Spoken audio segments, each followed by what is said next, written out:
trabalho, a doença. A pessoa... É a questão da pandemia, na sala de que aula se revela também. Desde a pandemia, nós começamos a perceber, né, sentir isso no nosso dia a dia, como essa questão ela foi se agravando. E principalmente no caso do universo feminino, né, porque tinha que trabalhar em casa, às vezes estava o casal em casa, mas com a criança em casa, quem ficou mais essa responsabilidade? Na dificuldade, naquele momento, quem era que tinha que interromper o trabalho? Na maioria das vezes, né, eu diria que 99,9% é a mulher. E a gente começa a perceber essa questão do adoecimento, né? Nas visitas e nas escolas que a gente faz, então você começa a observar várias queixas. No ambiente de trabalho, você começa a observar muitas faltas de professores e professoras, muito mais do que antes. Então, daí a gente sentiu a necessidade, nossa primeira atividade na Secretaria de Formação está ligada à saúde mental dos professores e professoras. E acho que uma coisa que é interessante que o Aloysio traz, que é a questão da pandemia, que acho que se teve algo positivo em todo esse sofrimento foi trazer à tona a questão da saúde mental, né? De como que existe saúde mental e que ela precisa ser tratada, né? E com atenção, com prevenção e tratamento também, né? Então, pensando aí num sofrimento muito específico, que é o da sala de aula, ligado às questões, né, que já são do cotidiano do trabalho, mas também com como que a pandemia muda a relação de trabalho, aí entra aí a mediação da tecnologia, e também como o Aloysio disse, né, as funções que acabam sendo acumuladas no trabalho, onde não há mais um distanciamento, né, com a pandemia e o trabalho virtual. O que é vida privada, o que é trabalho, né? Essas barreiras, essas fronteiras, elas ficam borradas, né? Então isso aumenta em muito o sofrimento, né? E algo que veio assim de imediato, a gente não estava preparado, né? A gente não estava preparado para o trabalho virtual. O trabalho virtual ele já se anunciava, era uma anunciação que vinha para quem trabalha no escritório, etc. Alguns lugares até já vinha nesse sistema, e que a pandemia ela vem e antecipa tudo isso, ela coloca para todos, mas a questão de educação, né? Como é que a gente ligada à área de educação tinha que assumir essa nova tarefa. Então, por que afetou tanto, né? Você tem uma cobrança, uma pressão muito grande, e ficou, e agora, o que eu faço? Né? O que eu faço? E do outro lado eu tenho o pai que está me fiscalizando, gente, foi punk. E essa questão ela tinha que aparecer, né? E o sindicato está atento a todas essas questões que envolvem as professoras e os professores. A gente está fazendo aí esse primeiro encontro. Está bem, bem-estar, está tranquilo, está sossegado, está em equilíbrio com o contexto, com as pessoas, sentir que o contexto de trabalho é um espaço em que você tem uma tranquilidade, tem uma autonomia, etc., é fundamental. E é importante que a saúde mental ela esteja equilibrada nos vários papéis da vida, né? Porque você tem a questão familiar, tem questão pessoal, tem questão afetiva, tem questão no trabalho. A questão é que o trabalho domina uma boa parte da sua vida e é um espaço em que, em tese ou em geral, essas questões de estresse aparecem mais pela exigência, por questões de meta, por questões de responsabilidade. E nem sempre, acho que uma coisa que é importante definir, né? Saúde mental é um termo que cada um define de uma maneira, né? Então, saúde mental está muito associada a não ter doença. E saúde mental não é só não ter doença, é também isso. Mas é ter isso, esse equilíbrio na vida, essa possibilidade de se realizar. E principalmente para mim, acho que uma coisa que é importante, no contexto de trabalho, ter autonomia e controle sobre o que você faz. Né? Porque se você fica muito submetido, se as pessoas é que definem o que você faz, acho que se você não consegue encontrar no trabalho um sentido e uma contrapartida que te realize, o trabalho vai ter o efeito inverso, que é o que acontece para muita gente. O trabalho adoece. E, em geral, as pessoas associam o adoecimento ao trabalho à doença, à pessoa, e a gente acho que tem que tomar muito cuidado porque as condições de trabalho, a organização do trabalho são tão adoecedoras quanto algum tipo de doença ou mal pré-existente que a pessoa tenha. Então, tentar entender o que é saúde mental, tentar compreender essas várias dimensões aí da vida ajuda a pensar um pouquinho e a entender quando a coisa não vai mal, por que que não vai mal, por que que não está indo bem, né?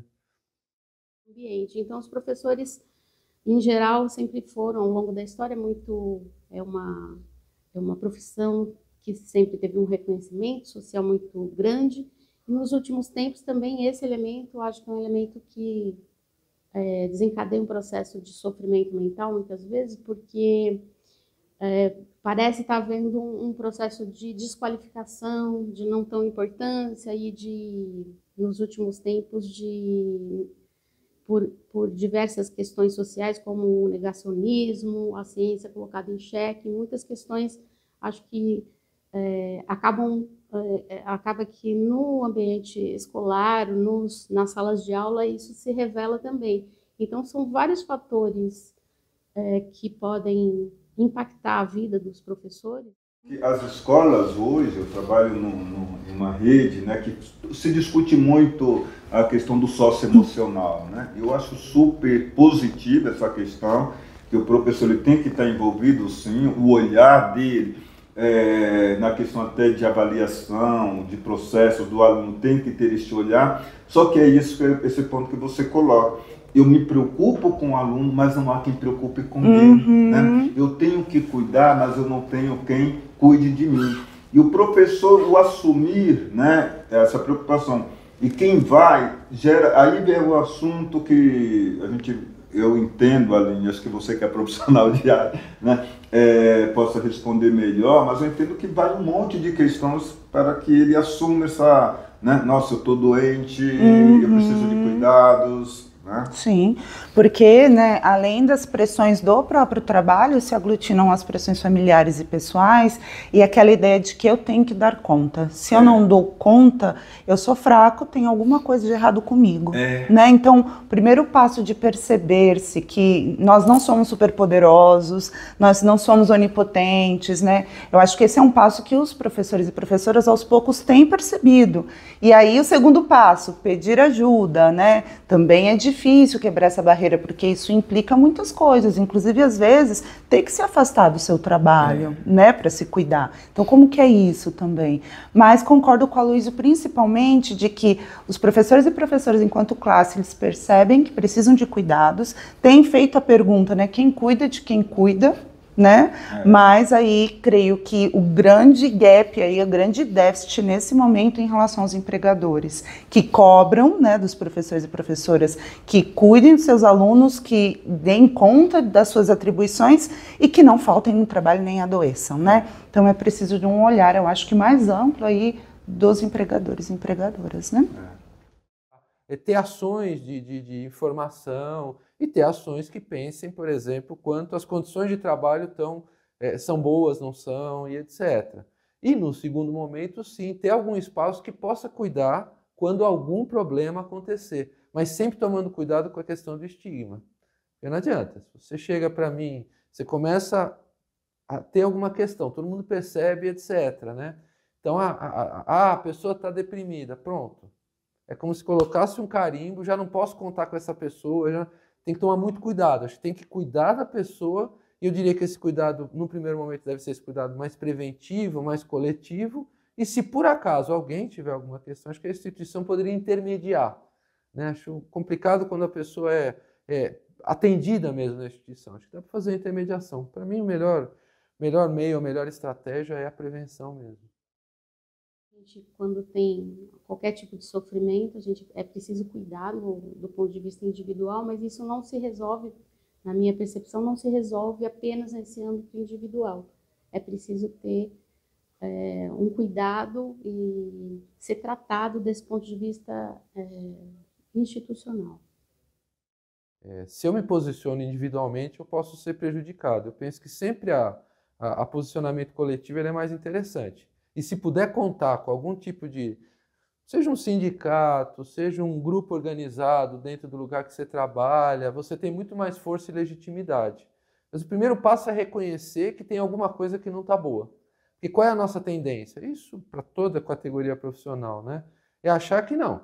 Eu tenho que dar conta, eu tenho que dar conta, eu tenho que dar conta. Inclusive nós da psicologia ficamos criando conceitos para ajudar nisso. Tem que ser resiliente, tem que ser não sei o quê. Tem que tomar cuidado com isso, né?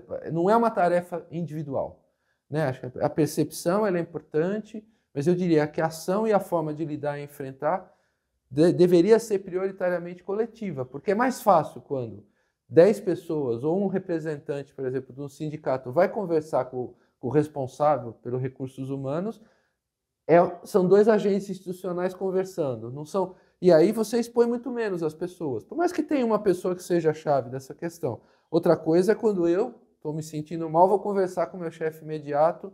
Aí a tendência é essa segunda situação não dá muito certo. Aí a chance de estigma, de afastamento, de etc., dá muito mais possibilidade.